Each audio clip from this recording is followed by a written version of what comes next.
1er octobre 1949, la République de Chine a été proclamée. Quelques troupes nationalistes se sont repliées sur Taïwan. Dans le sud, des unités nationalistes essaient encore d'échapper aux communistes.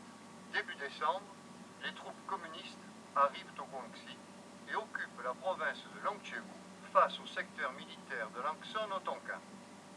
Les communistes se lancent aussitôt sur la route Longchewu-Namquan qui permet d'accéder à Langson via Dongdang afin d'interdire la fuite des nationalistes. Ceux-ci vont éclater dans deux directions, vers le sud pour atteindre le poste frontière de Kima et vers l'ouest de Longchewu en direction de Bini, à l'endroit où le Song Kikong pénètre en Chine. Au sud, l'opération se déroule sans difficulté. Les soldats rendent leurs armes avant d'être dirigés sur un camp d'internement. Le Tupan de Longchewu, préfet de région, qui préfère se mettre à l'abri avec sa famille, les accompagne. Premier soldat à pénétrer au Tonkin en tête de sa troupe, le colonel commandant la demi-brigade, sur la route de Kima à Lopin. Toujours sur la même route, les troupes chinoises passent en bon ordre à Bangkiang. Les unités chinoises poursuivent leur repli. Encore des unités en retraite. La palanche, moyen ancestral de portage des impedimenta, est toujours en usage. La crainte des communistes incite aussi des familles de civils à prendre la route de l'exil. Ici, un repli de civils encadré par des soldats. La jeune fille qui sourit s'adresse en ces termes au lieutenant Hafner. I am thirsty.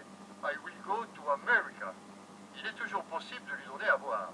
Pour l'Amérique, elle devra d'abord passer par le camp d'internement.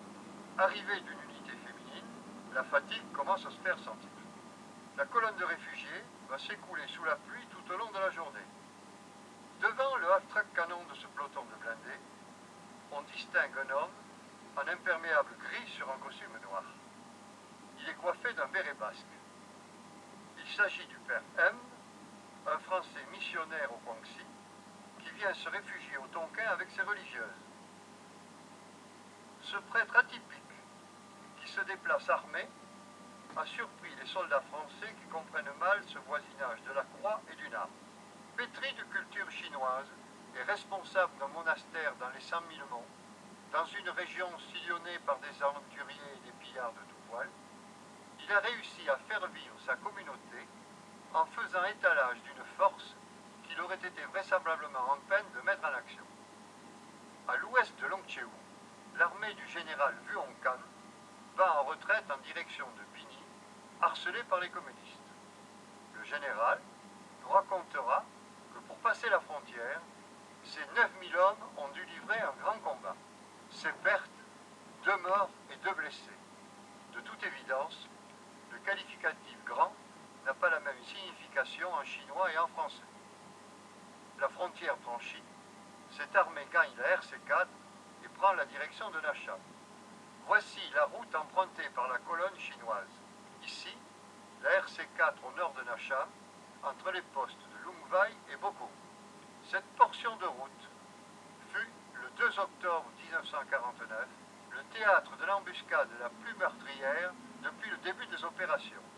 3000 Viettes, soutenus par un commando européen de 100 personnes, ont assailli le convoi de ravitaillement Langsong-Kaogan et les unités d'ouverture de route. Les Chinois arrivent en vue du pont d'accès à Nasham, contrôlé par un blocos. Ils restent prudemment à distance.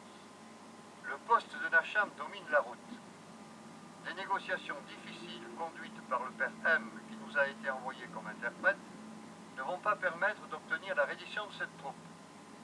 Son général veut se rendre à Hanoï pour y rencontrer l'empereur Baodai et se mettre à sa disposition afin de constituer avec sa troupe une légion étrangère chinoise. Toutefois, le colonel commandant le bataillon de partisans de Pingxiang, ville du Guangxi voisin, accepte de rendre les armes. Ces hommes sont alors autorisés à passer le pont. Un officier confiera même ce fanion du bataillon au lieutenant Collière.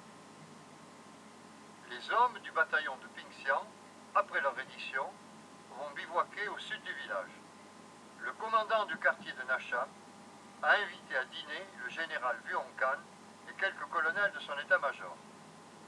Pendant ce temps, des soldats du bataillon se restaurent sur le marché de Nasham.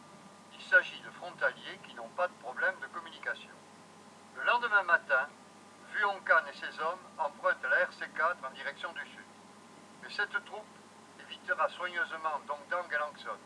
Il faudra encore quelques semaines, plusieurs combats, avant que ces hommes qui poursuivent leur route vers le delta puissent être désarmés et internés.